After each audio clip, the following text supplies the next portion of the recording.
What the talk? What the talk? Yeah, yeah. What the talk? What the talk? What the talk?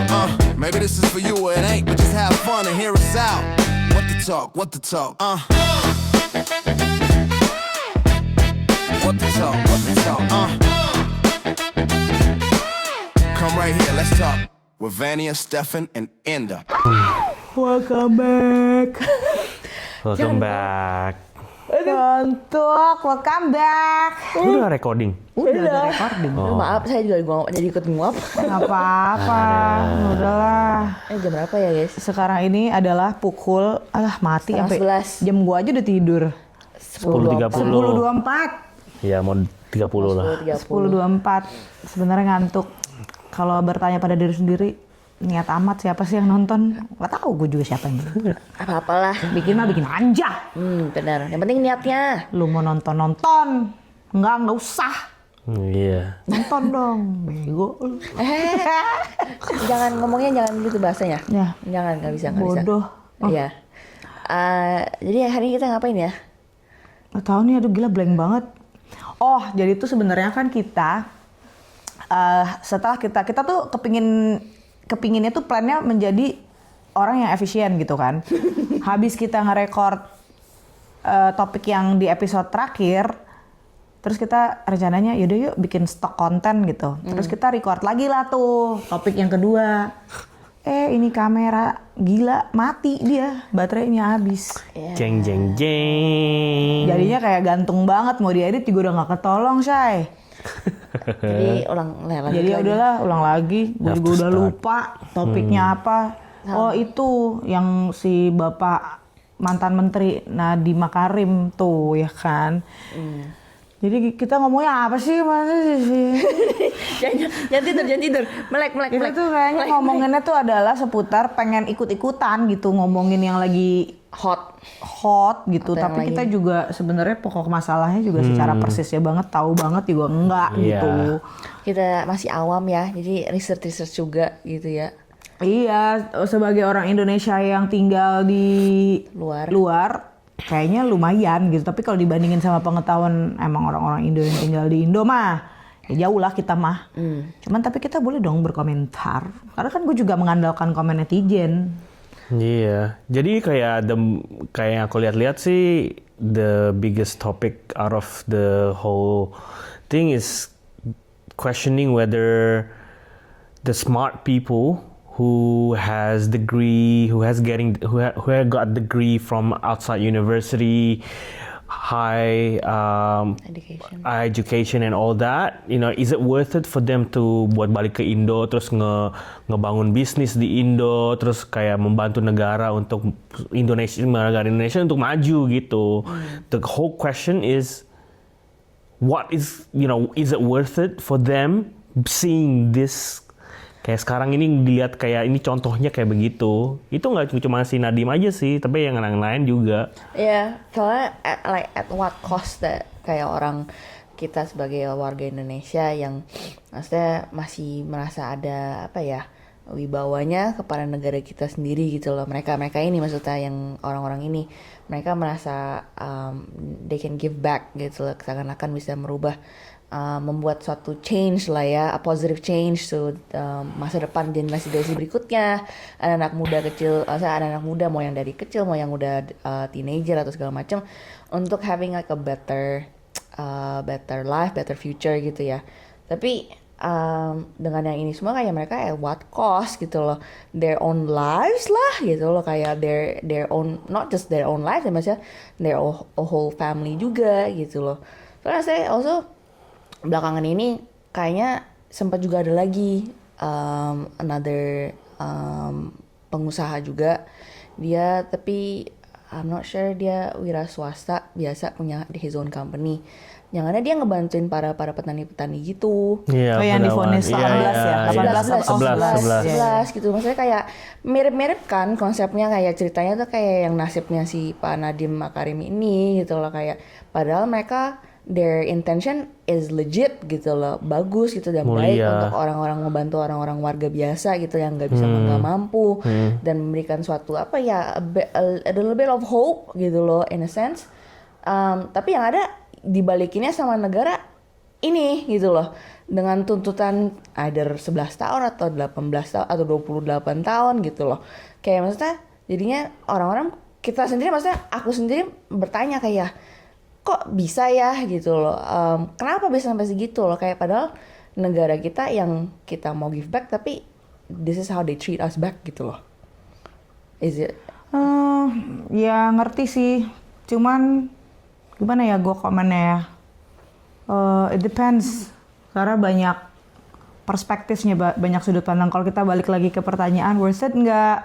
Orang yang udah sekolah jauh-jauh ke luar negeri, yang berprestasi di luar negeri, yang achievementsnya itu beneran nyata, black and white, balik ke Indonesia. Tapi nyata-nyatanya tuh orang-orang yang di klasifikasi itu juga ada juga kan yang di Indonesia, dan mereka thriving juga gitu di Indonesia.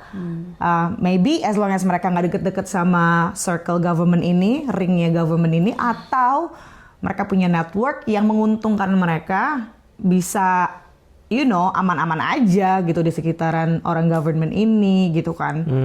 Jadi sebenarnya kalau dibilang worth it nggak worth it, it depends ya. It comes back to lu maunya gimana gitu. Kalau mau dibilang, oh gue maunya do the right thing gitu kan, mau bantuin pemerintah, mau bantuin negara ini, bukan mau bantuin pemerintah ya, tapi mau membantu bangsa dan negara supaya maju, siap bersaing sama negara-negara di dunia ini. Gak usah jauh-jauh ke negara maju dulu deh, di negara tetangga aja dulu gitu lah ya. Gak usah bersaing, compete yang gimana lah, at least dipandangnya tuh levelnya enak gitu loh, ya kan?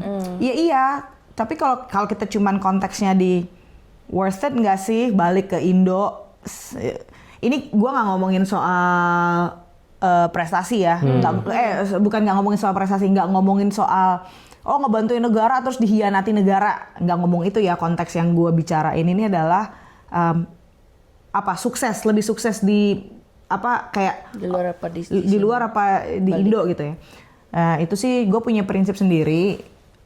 Kalian bisa setuju bisa enggak, it's entirely up to you, but this is my personal opinion, which I think ya gue percayanya di situ gitu. Lu tuh kalau misalkan capable ya capable aja, lu mau di negara mana juga ya lu capable aja gitu, lu pasti bisa thrive gitu. Tapi kan tergantung standar thriving lu tuh apa gitu kan. Misalnya nih ada influencer yang ngebahas soal, gue dulu tuh diaspora gitu di luar negeri gitu. Gue diaspora di luar negeri, tapi ya gue ngapain nih balik ke sini. Tapi si influencer yang gue nonton ini, ya dia sukses di Indonesia. Dia udah balik ke Indonesia, dan dia menurut gue influencer yang cerdas, yang sukses, dan buat gue memang dia gue tuh nggak nonton panjangnya, cuma ngeliatin snippets, jadi I could be wrong as well. By the way, influencernya namanya sama sama gue. Ya maksudnya gue suka juga gitu nontonin dia punya ini ya, which is like very educating gitu, dan dia juga criticism yang dia bahas itu juga bagus gitu loh, educating people juga gitu kan. Cuman this is again back to my personal opinion gitu. Dia memang bilang, gue dulu diaspora di US kalau nggak salah ya. Terus gue sekarang balik ke sini liatin negara kayak gini bla bla bla. Tapi kalau kita ngomonginnya cuman konteksnya di lo bakal thrive atau enggak gitu di US atau di Indo, menurut gue dia influencer yang thriving. Menurut gue orang-orang di Indonesia dengan adanya dia balik ke Indonesia malah ketolong dengan dia bikin konten kayak gitu. Malah dia menolong menurut gue gitu. Jadi itu bisa dipandang soal mendingan pulang atau enggak ya ke Indo, itu depends sih gitu ya. Iya sih, maksudnya kayak like you said depends, kayak dari segi mana mereka mencoba reach out untuk merubah negaranya. Kebanyakan sekarang kan emang banyakan kayak lewat through social media ya, very powerful source ya, yang mana emang reachable ya, target market tuh literally almost everyone, karena everyone sekarang nowadays punya handphone, punya internet, bisa nonton, dibawa kemana-mana. Sedangkan kalau saya yang lewat dari orang-orang seperti Pak Nadiem dan yang pengusaha satu ini, itu mereka kan benar-benar menolongkan rakyat kecil ya, yang mungkin tidak berada most others, but tapi through those small, lewat hal-hal kecil itu kan mungkin mereka mikir bisa membuahkan dan berkembang ya. Satu atau kayak misalnya kita menanamkan satu bibit kecil ke orang, mungkin aja nanti itu bisa orang itu oper lagi ke orang lain, lewat ke orang lain, dan itu berkembang kan gitu. Lewat dari situ loh, maksudnya dengan pemikirannya pun mereka tidak mencoba untuk merubah si orang ini, tapi mencoba untuk memperluaskan view-nya mereka juga gitu loh. Bahwa mereka is possible dan nothing is impossible. Yeah, gitu. of course, nothing is impossible. Tapi peliknya persoalan di Indonesia ini menurut gue, dulu yang pernah tinggal di sana dan kebetulan orang tua gue juga, my dad juga part of the government dulu, bukan part of the government sih, part of the government. Kayaknya gue nggak mesti jelasin lah ya. Tapi gue sedikit banyaknya tau lah gitu from my parents' conversation on daily basis. Karena mereka obrolannya topiknya nggak jauh-jauh dari politics gitu. Selalu ngebahasnya itu. Jadi it's like a familiar content aja gitu buat gue gitu. Like even then di kepemerintahan pun kan juga ada eselonnya gitu loh, ada rank-ranknya gitu loh. Kalau rank lo in a certain level, ya lo tahu informasinya paling ke atas satu level, ke atasnya lagi belum tentu lo tahu informationnya. Depends on your contacts, depends on your networks juga gitu kan. Dan untuk nge-build network itu dari pengalaman gue, dari yang gue lihat dan gue dengar, yang gue alami adalah ya sorry nih ya, lu sih nggak bisa lurus-lurus banget Jo di situ, karena bapak saya itu lurus gitu, bokap gue lumayan lurus dan banyak ya nggak usah dibahas, cuman ya kita kecewa lah. Maksudnya gue sebagai anak ada kecewanya lah. Dan kalau gue nyeritain kekecewaan itu, apa yang gue inget kekecewaan gue versus pengabdiannya bokap gue ke negara. Ya bokap gue nggak sampai dihianatin sampai kayak Pak Nadiem gitulah ya, sampai di penjara ya, puji Tuhannya nggak sampai kayak begitu. Cuman tapi buat gue itu sebuah quote unquote pengkhianatan. Kalaupun bukan pengkhianatan, tapi gue rasa sakitnya tuh kayak dihianati gitu. Rasanya tuh pengabdiannya dia, ya bertaruh nyawa juga gitu kan, untuk menjaga keamanan negara gitu kan. Terus belum lagi dijanjikan apa kalau mau pindah ke situ ya gitu-gitunya lah. Mungkin gue bukan orang yang paling tepat untuk ngomongin ini, dan juga mungkin parents juga nggak mau gue ngomong gitu. Jadi ya itu kayak gue cuman touch on the surface aja gitu. But again gitu, yang kayak gue bilang, bokap gue ini tipe orang yang lurus-lurus aja ya. That's probably why dia cuman dia tahu orang-orang penting gitu, dia tahu. Tapi untuk berteman kayaknya itu nurun ke gue deh. Jadi my dad itu dia bakal tahu orang-orang yang di ring 1, ring 2, ring 3, ranking-rankingnya. Dia akan kenal orang kalau ketemu dia, orang-orang tersebut kalau ketemu dia akan nyapa, akan apa-apa gitu. Tapi untuk dia deket terus punya like private conversation sama orang-orang itu, bokap gue tuh nggak bisa, my dad tuh nggak bisa. Karena memang nggak jiwanya. Sama lah, itu kayaknya nurun ke gue, karena gue kalau ketemu sama orang yang kayaknya kayak di exclusive circle banget gitu ya, I don't want to make an effort gitu buat itu, karena it's just not me. Gue kalau mau berteman gitu, kalau gue put effortnya itu sampai harus menjadi orang yang bukan diri gue sendiri, ngapain gitu. Ya gitu ya, kayak ngapain gitu. Jadi kalau kita bilangnya mau membantu negara, kayaknya sih udah susah banget ya. Karena jujur aja nih, gue bukannya mau ngeblame pemerintah. Ya memang sebenarnya namanya pemerintah itu kan pasti, mau negara manapun pasti ada orang yang gak setuju lah sama pemerintah yang lagi memimpin gitu ya. Tapi dari segi sumber daya manusianya as a whole juga Indonesia gimana ya. Kalau gue nih personally, not necessarily gue itu gak mau balik ke Indo karena pemerintahnya sih. Tapi juga karena sumber daya manusianya gitu loh. Culture mungkin, lebih ke culture kali ya. Lebih ke culture mungkin. Tapi ya karena juga bukan kebetulan, karena juga gue takdirnya, nasibnya sudah di fate gue ada di sini gitu kan. Jadi ya udah gue di sini. Tapi kalau gue disuruh balik Indo, gue nggak akan bilang gue balik Indo terus gue nggak thrive ya. Gitu.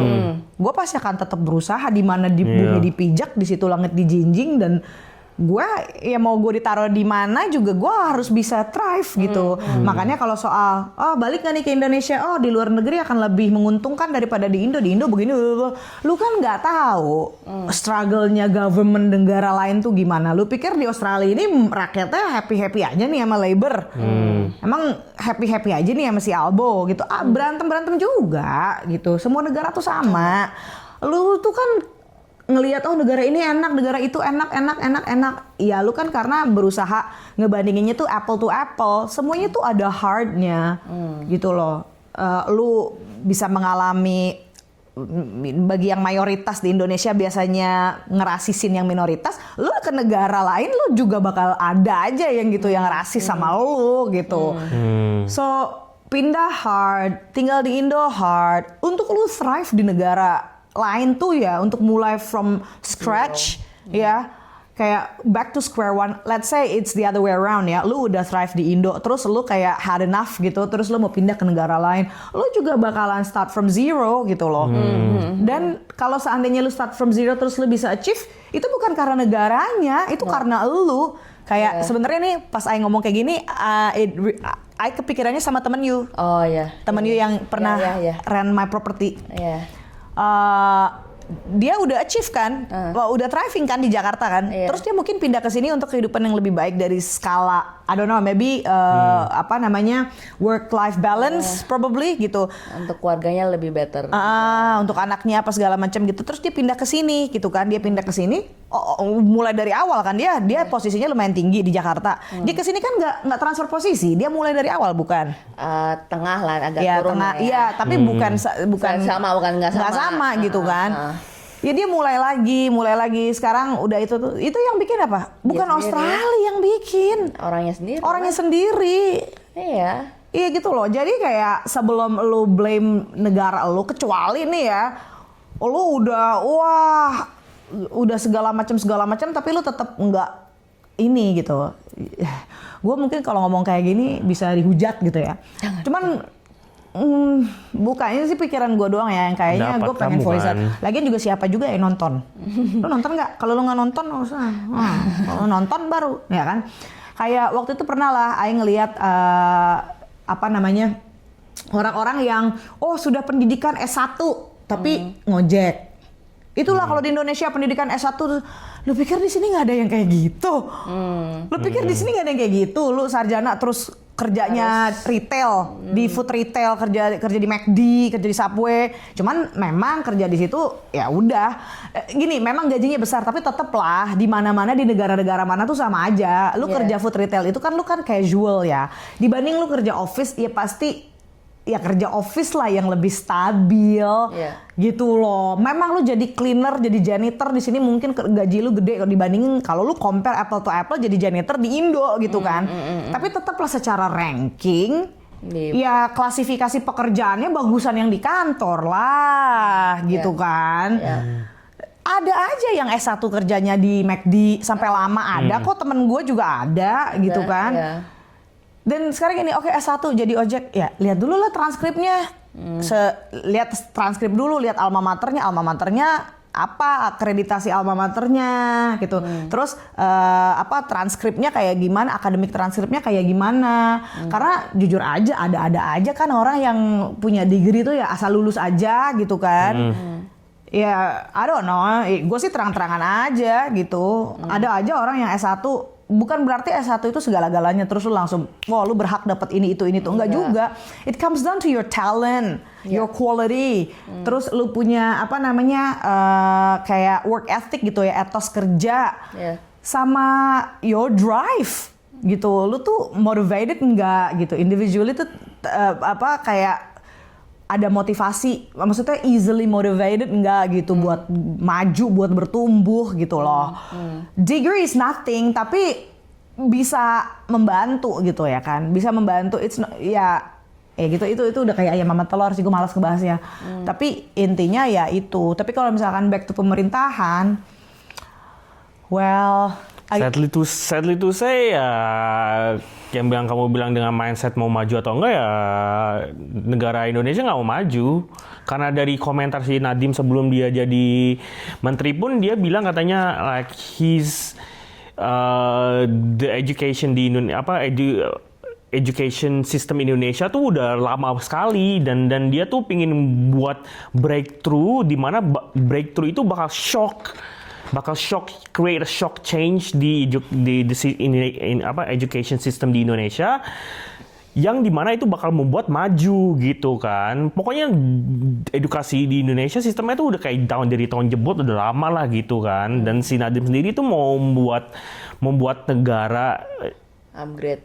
Untuk ya dikira ya upgrade terus juga education sistemnya untuk maju gitu. Dan ya sadly to say ya dengan adanya begini ya bukannya dilihat baik-baik, tapi sama orang dari luar dilihat tuh kayak, oh kalau ada orang yang pingin punya mindset untuk ngebantu negara dan mau memajukan negara, tapi negaranya sendiri nggak mau dibantu, ya apa gunanya gitu. Tapi kan. again aku nggak bisa ngomong juga, soalnya aku pernah bump into some comments yang bilang, Pak, tapi di masa di masa Bapak jadi Menteri Pendidikan, kurikulumnya jelek.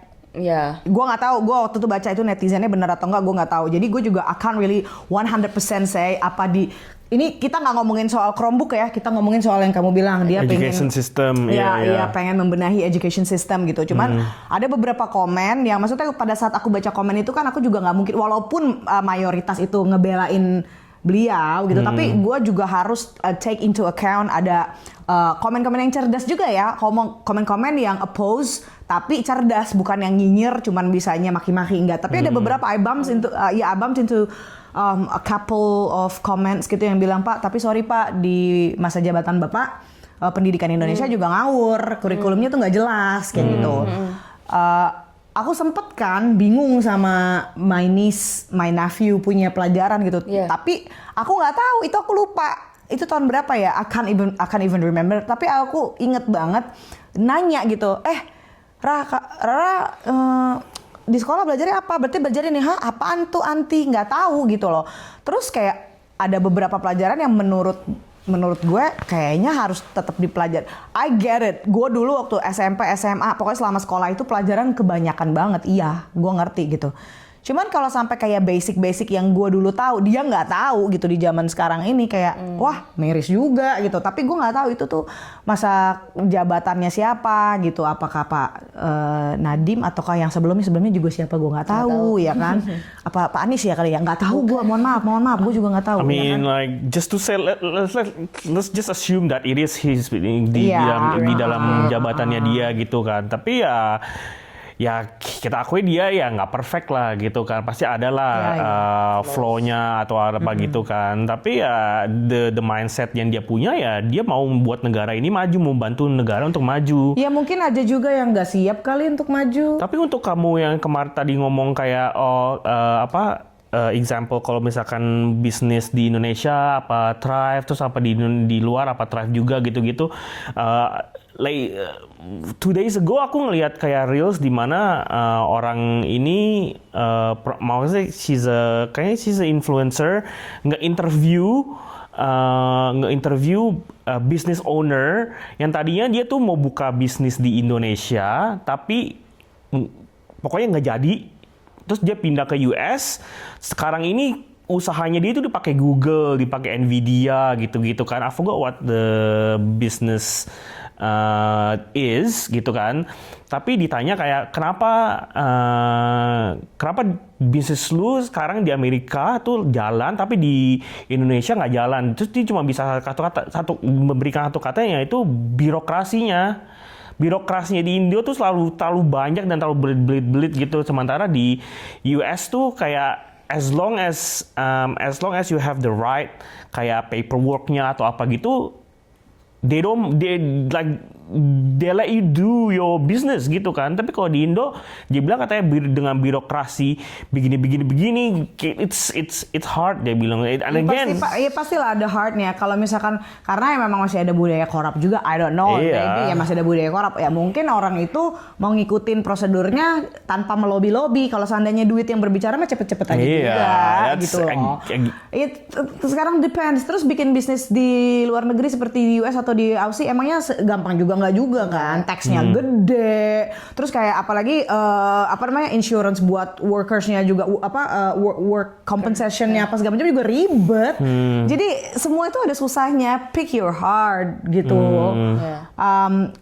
Kalau soal tapi gue juga aku juga nggak mau munafik bilang Indo itu akan lebih bagus gitu daripada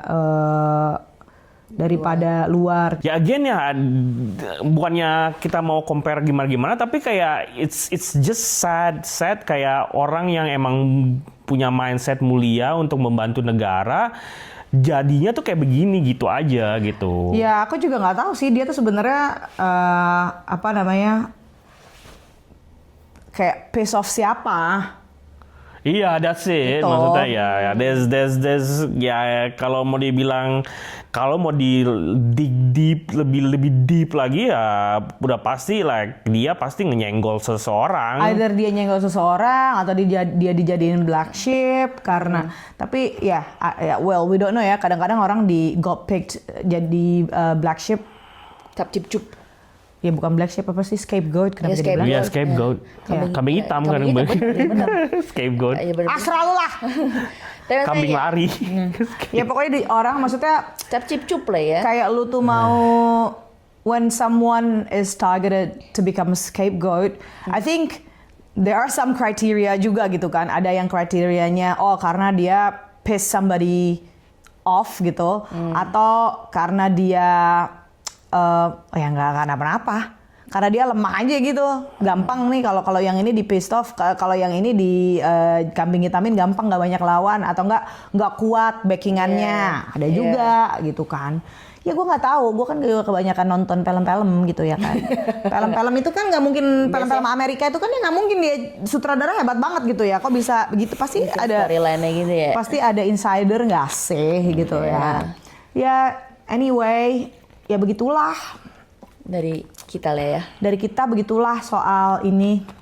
Terus ada lagi yang sedang ngehits adalah jingle kesukaan gue. Apa? Coba nyanyiin tolong. Nyanyi dulu ya. Ya nyanyi boleh.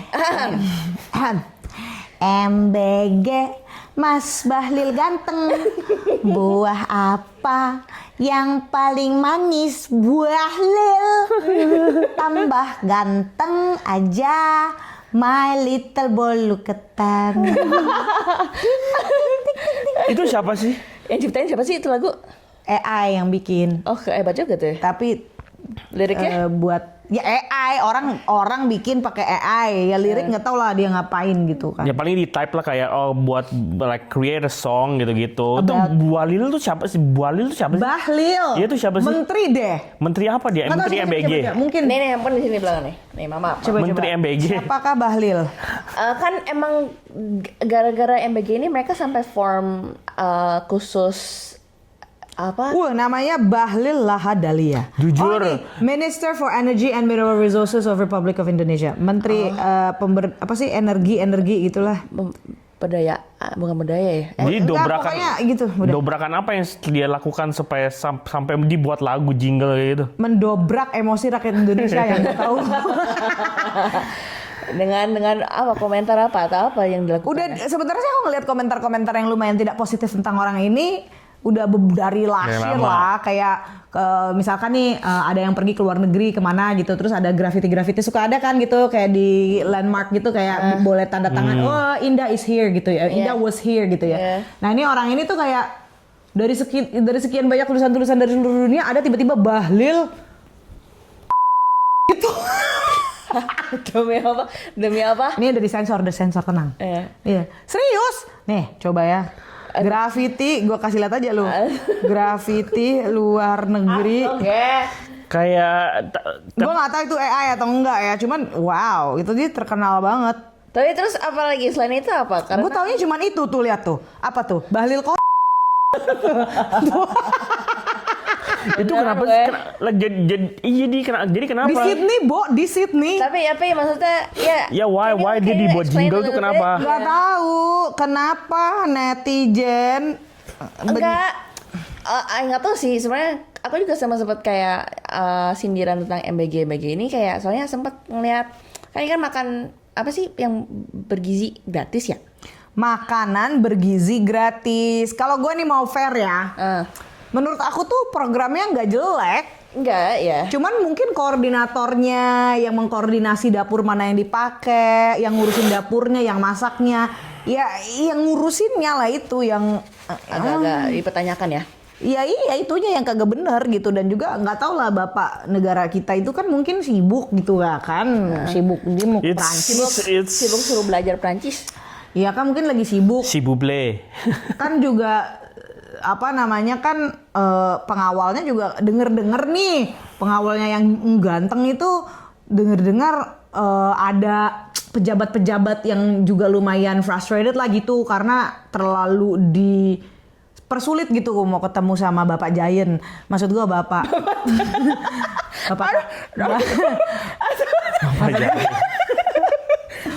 Tempat mikir lu. Bapak Gemoy, Bapak Gege, Giant Gemoy. Tapi bisa dibilang tuh yang ada, kamu tahu gak sih namanya apa sih influencer politik gitu, maksudnya bukan influencer, dia kayak politikus gitu. Nggak tahu. Namanya Ferry siapa gitu Ferry lupa. Irawan, mantan suami Vena Melinda. Bukan, dia tuh pokoknya ada lah gitu kan. Nanti kalau itu Vena Melinda aku punya kasih anak tahu. Farel Bamastia. Kemarin dipanggil Farel sama Pak Prabowo. Dia bilang, oh kamu Farel, iya. Oh, kamu warga negara Indonesia? Lah, udah jelas-jelas Pak komisi 10. Masa nggak warga negara Indonesia? Bingung gue. Oh iya Pak, warga negara Indonesia ya. Keturunan mana kamu? Bali gitu dia ngomongnya kayaknya Bali gitu. Terus si Pak Prabowo-nya ngomong, ah Belgia, nggak Bali. Oh Bali. Ada orang Bali seperti kamu? Kesannya orang Bali jelek-jelek gitu ya. Ya ampun Bapak. Sedih amat gitu ya. Iya. Tapi katanya dibilang itu apa, program MBG ini tuh kayak bener-bener nge-deplete negara punya uang katanya. Jadi cost-nya jadi tinggi sekali gitu. Jadi kalau gue ya, aku tuh kan nggak tahu ya. Maksudnya aku tuh nggak tahu apa namanya Programnya kayak gimana? Programnya aslinya gimana? Tapi kalau cuman kayak MBG makan bergizi gratis gitu buat sekolah-sekolah ini, I'm assuming sekolahnya tuh sekolah negeri ya. I'm assuming swasta nggak terima. Ya. Oke, sekolah negeri MBG gitu. Ya mungkin aja konsepnya mau kayak, kalau nggak salah nih aku dulu pernah banget lihat di YouTube itu kalau anak-anak sekolah di Jepang itu ya mereka dikasih makan dari sekolah. Nggak cuma di Jepang, di Korea juga sama. Iya, kan? tuh anak-anaknya yang nyiapin apa segala macam. Ya mungkin kalau kita ya masih agak-agak sedikit tidak seperti mereka gitu, anak-anaknya bisa disuruh gitu ya kan. Cuman ya secara program I don't see salah gitu. Tapi mungkin dari kualitas makanannya mungkin harus lebih baik, penanganannya ya coordinationnya kali ya. Karena kan banyak yang protesnya leleknya mentah, masih ada kumisnya. Benar. Buka ada kumisnya. Kayak tukul dong berarti. Kumis lele. Tapi maksudnya nggak cuman ini kan, kayaknya kalau nggak salah program ini nggak cuman untuk sekolah doang sih, kayak ibu-ibu hamil juga dapat. Oh gitu. Juga. Nah kan gue nggak tahu. Sempat aku lihat kalau nggak salah sekelibat gitu loh di IG sekitaran. Gue apa sih ini kayak, ada yang ibu-ibu komplain kayak isinya kalau nggak salah kan dipak-pakin tuh kayak lunchbox gitu, ada pikir kalau ibu-ibu hamil makannya apa sih kalau saya biasanya biar proteinnya nambah, telur rebus kek atau apa kek. Enggak, ini dapatnya katanya susu fresh and flag, terus buah biji, buah apa dah tuh, biskuit, terus sama apa lagi, mau maaf yang gizinya di mana ya? Ya sekarang gini aja sih, kan gratis ya kan. Iya. Bagi yang dikasih itu ya udahlah kan gratis gitu kan. Cuman budgetnya tuh harus sesuai dong. Jangan budget boleh beli makanan fine dining, lu kasih orang snack receh gitu kan. Biskuit-biskuitan doang. Iya, maksudnya gitu. Kalau memang cuma bisa dikasih biskuit tapi memang anggarannya memang buat beli biskuit ya sudahlah gitu. Ini kan jadi permasalahan, kita nggak tahu ini anggarannya besarannya seberapa. Kok makanannya kayak begitu modelannya, lelenya. Ya si lele itu. Bentar. Back to lele. Ya. Ada kumis lele. Sian banget si lele. Sumpah. Lelenya nggak salah, tapi jadi salah karena dia belum mateng, iya kan? Oh ya belum matang. Belum mateng, masih mengkilat banget, mulus. Wow. Iya, jadi tuh kayak ada, pokoknya Ai lupa itu Anak kecil, anak SD nya nggak diliatin sama kepala sekolah kalau nggak salah gurunya yang marah-marah. Kayaknya kepala sekolahnya ini marah-marah. Lihat ini dong, ada tahu, ada nasi, tuh ada lele gitu.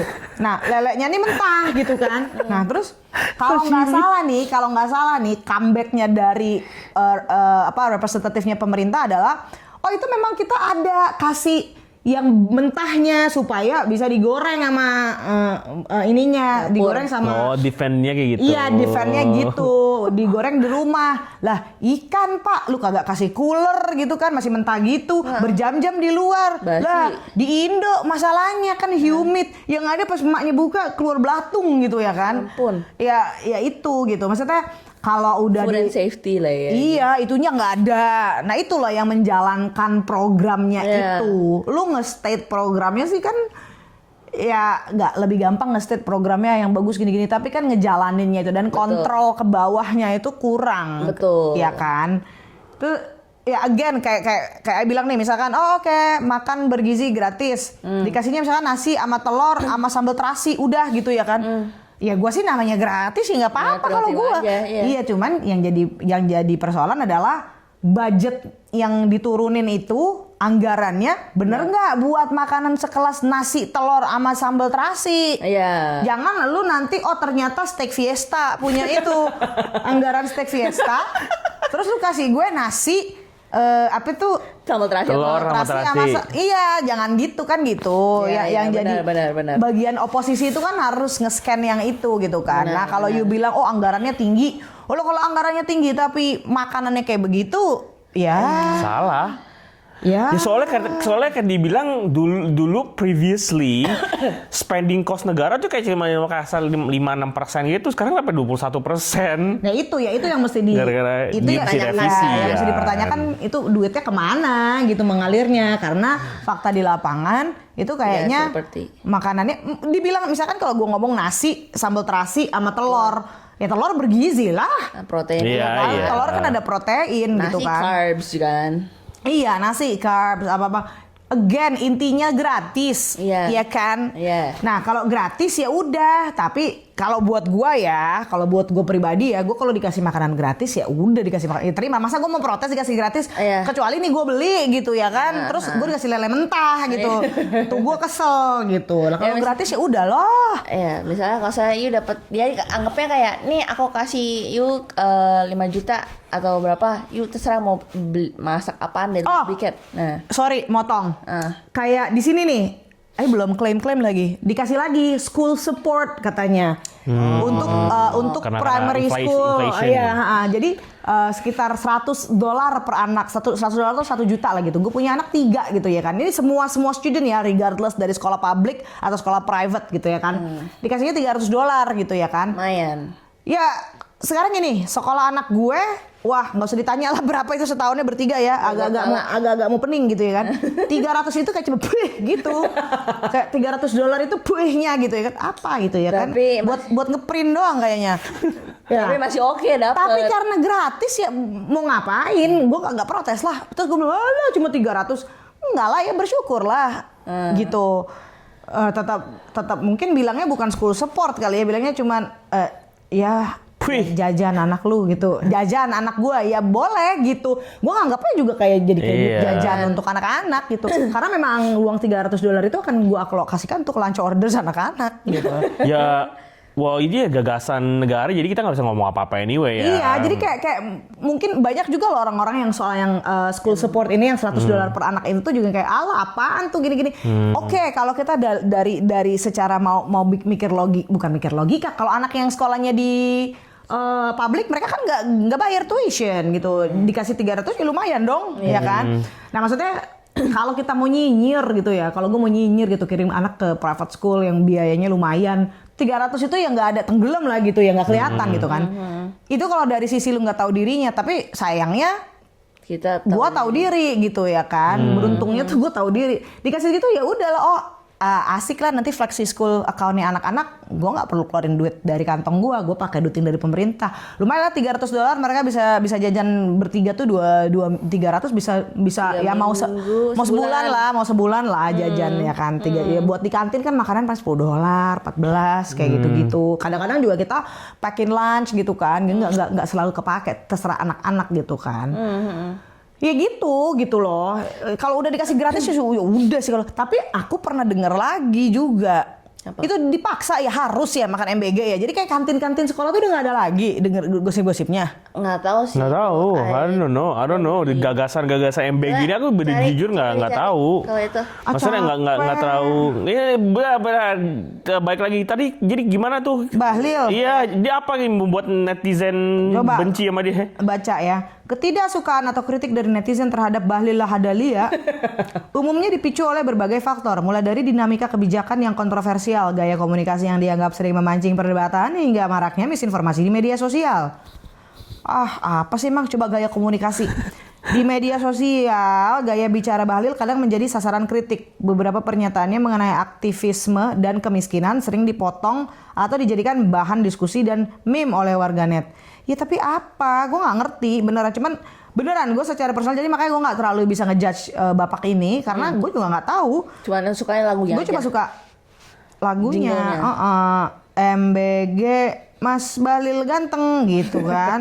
Kenapa Bahlil dibenci? Nah ada nih di Instagram. Kenapa? Mana gue tahu. Tuh cute banget kan? Tuh. Ngapain lu benci sama orang kayak begini?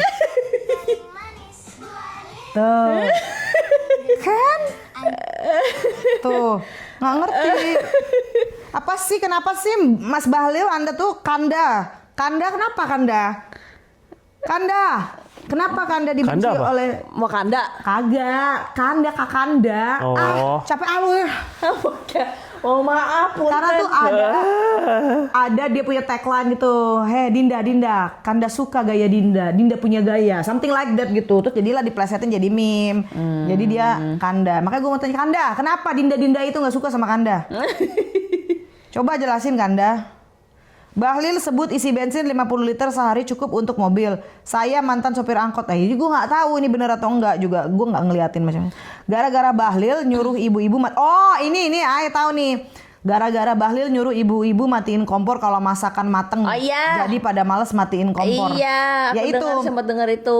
Buat buat irit gitu ya. Iya. Makanya ibu-ibu kalau mau irit gas mungkin gue bukannya mau so tahu.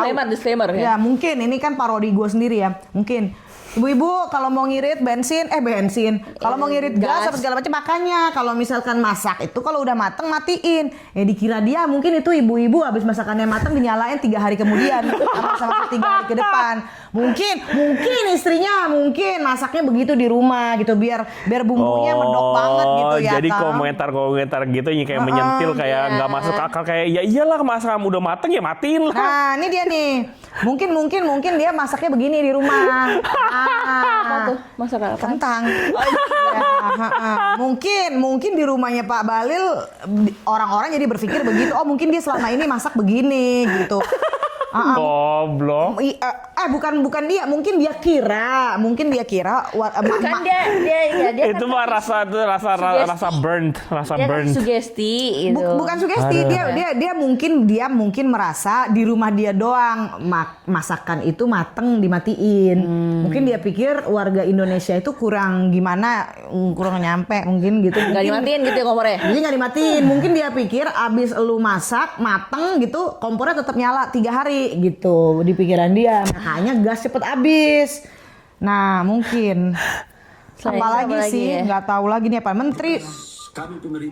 Menteri Bahlil soal media ini kayaknya AI nggak mau. Saya juga nggak mau jelek-jelekin orang kalau seandainya dibuat-buat AI.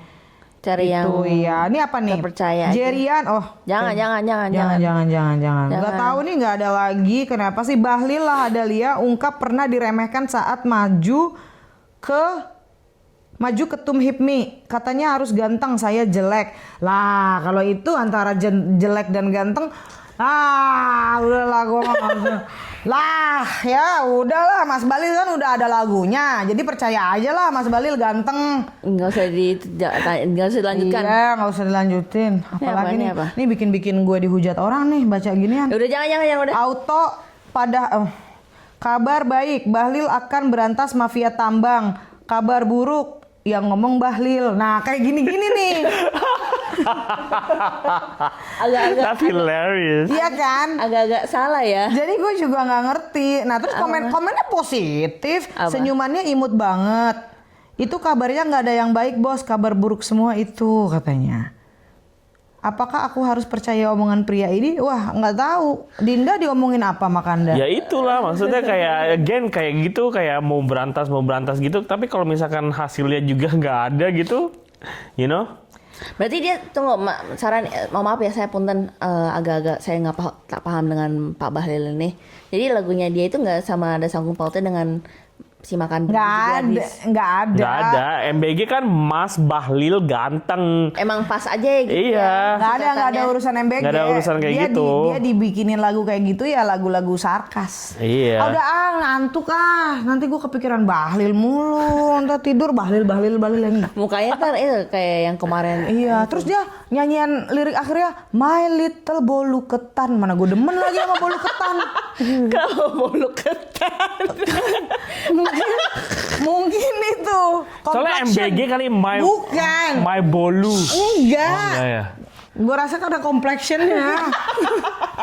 Kayak bolu ketan hitam. Mana gue demen lagi pas gue bilang My Little Bolu Ketan. Sekarang gue tiap kali PO bolu ketan hitam gue bakal keingetan Mas Bahlil nih. Udah. Udah lihat gajah kecil imut nggak? Gajah imut aja tuh. Gajah siapa? Yang kemarin kirim mau beli. Gajah siapa nih? Jangan ngomong gajah itu, udah dia gak enak. Udah ya, udah capek, udah. Ya udah, keluar. udah. Dadah. Kalau kakak bilang gini,